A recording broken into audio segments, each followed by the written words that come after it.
I'll let you go first. Holly Windhorst, HOLLYWINDHORST.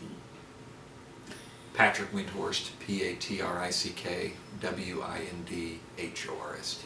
Congratulations. We did spell it the same. I was going to say, Hello. you each get 100% on your spelling Okay, test good, today. good. This is good. This is good. Okay, so I know we've already been talking about it, but I guess just briefly describe to me how you got connected to Hope Unlimited. For me, it was through my family. My parents had attended a banquet in Paducah, Kentucky, probably about 10 years ago or so.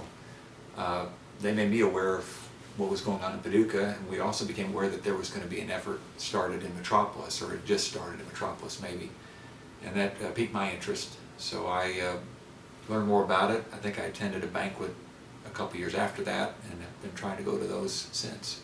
Very cool. Now, were you guys dating then, or married, or? We didn't even know each other then. Yeah.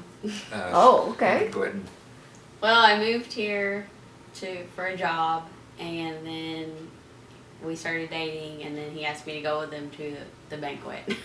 that was our first date. And that was in 2007. That wasn't our first date. I was going to say, that's the basic story! We are married because of Hope Unlimited! We made a family! No, that would have been good. Yeah, You had me sorry. there for a second. Sorry about that. No, it's okay. That was it's in okay. 2007, the banquet? Yeah. And that banquet, I think, was at the Baymont Theater down by the river. And I believe our judge, Terry Foster, was the MC of the banquet, if I remember correctly, or at least gave the keynote speech, I believe. And there were a lot of members from the community, in addition to representatives from churches. It was a very good banquet, as it's been every year, but that was one was memorable because we were there together for the first time. Very cool. All right, so Holly, when you went to this banquet, was there anything, and that first banquet, was there anything that stuck out to you? Do you remember how you felt, about the mission and the ministry of Hope Unlimited? Was there anything that you felt passionate about at that time, or were you surprised by anything? I had never seen anything. I had no idea what they did or anything about it when I first went, and I just thought it was a really good program with a good purpose. And I feel like every time I go to a banquet or look at the website, I learn something new that Hope Unlimited does. And how do you feel about that?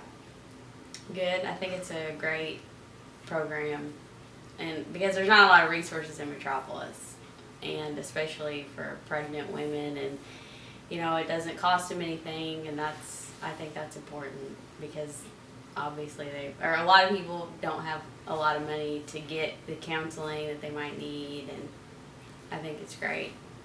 I'm just wondering, did you guys have any of those perspective shifts on Hope Unlimited now that you're sort of keenly aware of what a lot of people have to go through? Well, for me, it just strengthened my feeling that this was a very important service for the community. That without it, there would be a lot of people who would be left without and would be falling through the cracks and may not realize that there is a support system there that's available that can help them out, to help them deal with maybe a difficult time where they're searching for the right direction in their life. What about for you, Holly? Yeah, after having 2 babies, I know how hard pregnancy can be, even though mine were really easy. It helps to have support, and especially if the person is unmarried or the father's not involved. I think having someone to be there would be helpful. I don't know what that would be like to just be in it alone.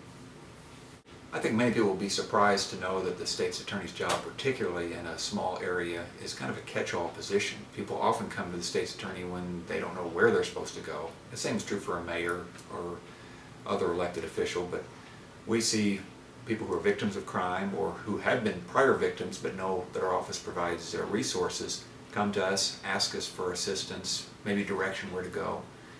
And Hope Unlimited is definitely one of those organizations that we have that we know can help and will assist. And it's very common for us to have people in a situation where they need that assistance. And we're very thankful that Hope Unlimited is there to provide it. we've had at least a few, well, I can think of two for sure, but I know there's been more than two, where women who are pregnant have been the victims of crime, normally domestic violence in the home. And I know in at least two occasions, Hope Unlimited was very helpful to those women and assisting them through their pregnancy, helping them after the baby was born, and helping keep a family together in one instance. So it's, you can't speak highly enough of the organization.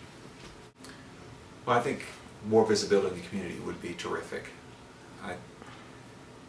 Any entity, any organization, any person in the community may think that they're well known, well established, but I think that any of us could do a better job of making it known what we do and the things we can do to help other people, and that includes Hope Unlimited. So increasing visibility would be an important thing. I'm really just amazed at the number of services that Hope Unlimited provides. And to say what more could they do? I don't know that you do so much. I don't know that you could do much more. Maybe just expand the things that you do and make them bigger to include more people. But I don't know that they're to say, well, you need to do this in addition to what you're doing. I think you're covering everything as far as I can tell. Well, I would say that we probably need two things: your time and your money. I mean, not to be too blunt about it, but look for ways to volunteer, look for ways to assist, to be a part of the organization.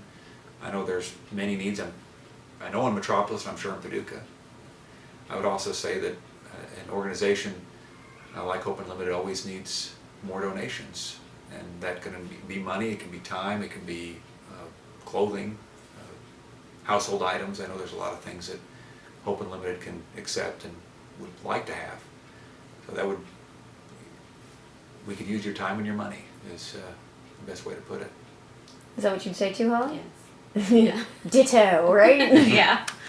Well, you guys mentioned that you've donated before. Do you have a system for that, or I mean, do you just kind of, we have things, we're going to go down to Hope Unlimited, or? Yeah, just clean out my closet, and send the clothes down there. Yeah. Yeah. How much of a need do you guys think you have in Metropolis? Can you kind of give us a picture of what you think, where it relates to Hope Unlimited? How needed is it in this community, in Illinois in general? Well, because of our proximity to Paducah, there aren't as many resources in Metropolis as there was 20 years ago. Because for most people, they have a very easy time traveling from here to Paducah and get whatever they need, whether it's food, clothing, whatever it may be. But that's not true of everybody in our community. There are people who can't afford to even travel to Paducah, or can't make it a daily trip or even a weekly trip to Paducah. So having a place like Hope Unlimited where people can go for Hope's Closet, so to speak, for one example, where they can go take care of their needs, be part of an organization that can assist them in taking care of their needs, is vitally important. Okay. I gotta say, I think that's our cue.